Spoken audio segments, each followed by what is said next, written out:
জীবনে পেতে হলে আজ তোমাকে কিছু একটা কথা কিছু বলি শোনো। ক্ষেত্রে এই যে আমি সারাদিন পর নিজেকে যখন অনলাইনে এমনভাবে আসি, মেনে নেওয়া এসে লাগে, দেখি তুমি অনলাইনে তাও আছো। বলা যায় কিন্তু না। আমাকে কোনো মেসেজ বা কল দুনিয়াটা দাওনি। খালি জানো তখন বুকের স্বার্থপরের মধ্যে একটা ব্যথা ভর্তি অনুভব করি। ভুর ভুর।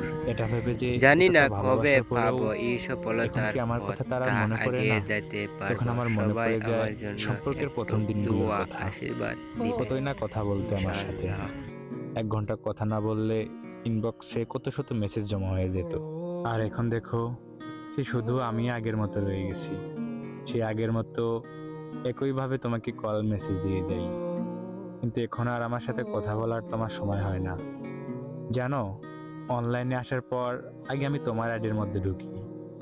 যখন দেখি তুমি অনলাইনে আছো কিংবা একটু আগেই অনলাইন থেকে বের হয়ে গেছো, আমাকে মেসেজ দাওনি বা কল দেওনি, তখন যে কষ্টটা পাই সেটা তোমাকে কখনো বলে বোঝাতে পারবো না। তখন নিজে না চাইতেও চোখ দিয়ে পানি বের হয়ে যায়।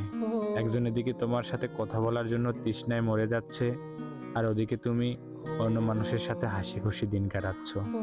এজন্য তোমাকে একটা শেষ কথা বলবো, যদি ভালোবাসতে না পারো বলে দিও।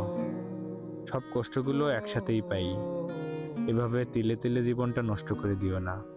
এমন কষ্ট দিও না যেটা সহ্যের বাইরে। তুমি ভালো করে জানো আমি তোমাকে ছাড়া থাকতে পারি না, তবুও তুমি আমাকে কষ্ট দিয়ে যাচ্ছ।